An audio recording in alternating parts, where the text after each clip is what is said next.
हाँ, वॉइसेज में देखो अब आगे पढ़ते हैं मॉडल्स के बारे में। मॉडल्स कौन कौन से देखो, सेल है, विल है, कैन की, could, may, might, could must है, कुड दो बार आ गया, ought to, used to, need not, dare not, ये मॉडल ऑक्सिलरी वर्ब है, मतलब मॉडल है।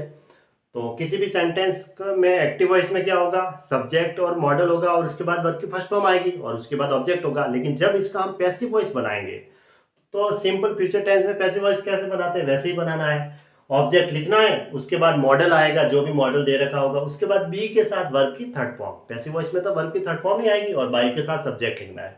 जैसे you must take the medicine, अब मस्ट मॉडल है, उसके बाद वर्ब की फर्स्ट फॉर्म दे रखी है, तो उसके बाद क्या है, वर्ब के बाद ये ऑब्जेक्ट है the medicine, the medicine object को पैसिव वॉइस में आगे लिख दो द मेडिसिन, ठीक है।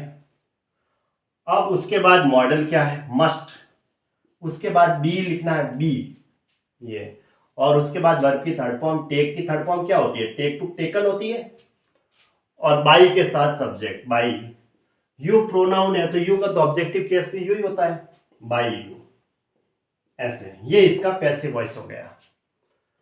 अगला sentence, I must help the reach, I must help the reach, क्यों नहीं कर सकते, करनी चाहिए, है ना। तो अब देखो हेल्प वर्ब है, उसके बाद द रीच ऑब्जेक्ट है, तो द रिच को में हम आगे लिखेंगे पैसिव वॉइस में द रिच, ठीक है। उसके बाद में मस्ट मॉडल लिखा जाएगा, उसके बाद में बी और वर्ब की थर्ड फॉर्म लगाई जाएगी। हेल्प की थर्ड फॉर्म क्या होगी, हेल्प। अब बाई के साथ सब्जेक्ट, सब्जेक्ट में यह नॉमिनेटिव केस दे रखा है प्रोनाउन का आई, उसका ऑब्जेक्टिव केस मी, तो यहां लिखेंगे मी, ऐसे। Radha can speak English, speak verb है, उसके बाद ऑब्जेक्ट है इंग्लिश, इंग्लिश को आगे लिख देते हैं पैसिव वॉइस में, है ना। उसके बाद यहाँ पे मॉडल के तौर पे कैन है, और उसके बाद बी, वर्ब की थर्ड फॉर्म, स्पीक की थर्ड फॉर्म होती है स्पोकन, स्पोकन लिखेंगे, ठीक है। और बाई के साथ सब्जेक्ट, सब्जेक्ट क्या है राधा, तो राधा लिख दो, ये लिखा राधा, ठीक है, ये लिख दिया राधा, है ना। अगला sentence, nobody could kill the criminal, तो नो बडी है, कोई क्रिमिनल को मार नहीं सका, है ना, नो बडी है, तो नो यानी नेगेटिव सेंटेंस से संबंधित बात है, तो हम पैसिव वॉइस में इसमें नॉट का प्रयोग करेंगे। और नो बडी का मैंने बताया था, जब लास्ट में बाई के साथ हम नो बडी नहीं लिखेंगे। तो अब देखो किल वर्ब है, उसके बाद ऑब्जेक्ट क्या है, द क्रिमिनल, द क्रिमिनल को हम आगे लिखेंगे ऑब्जेक्ट को।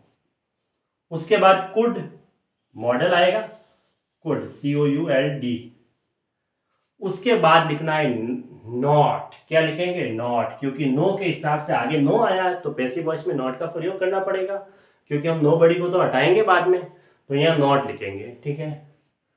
और उसके बाद में बी लिखेंगे और उसके बाद में वर्ब की थर्ड फॉर्म किल्ड, बस। और बाई के साथ नो बड़ी को हम नहीं लिखेंगे क्योंकि ये वैग्यू सब्जेक्ट है।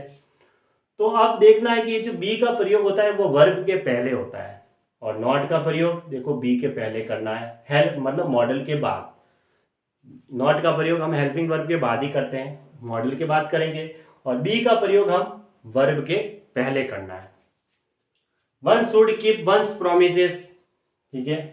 तो वन का तो मैंने बताया था ये भी वैग्यू सब्जेक्ट है, तो इसको हम बाई के साथ लास्ट में नहीं लिखेंगे, तो इस वंस को भी हटा देते हैं क्योंकि ये इसका पॉसेसिव है। तो प्रोमिसेस इसका ऑब्जेक्ट है, प्रोमिसेस को हम आगे लिखेंगे, ठीक है। उसके बाद मॉडल शुड, SHOULD शुड, उसके बाद बी लगाएंगे और वर्ब की थर्ड फॉर्म कैप्ट, कीप की थर्ड फॉर्म क्या होती है कैप्ट। बाई के साथ तो वैग्यू सब्जेक्ट को हम नहीं लिखेंगे, बाई वन नहीं लिखेंगे, सिर्फ कैप्ट के बाद ये हो गया, है ना, कंप्लीट, ऐसे। और वंस इसका पॉसेसिव है फिर वही नहीं लिखेंगे, सीधा ऑब्जेक्ट लिखेंगे, प्रोमिसेस शुड बी कैप्ट, ये इसका पैसिव वॉइस हो गया, ठीक है, ऐसे।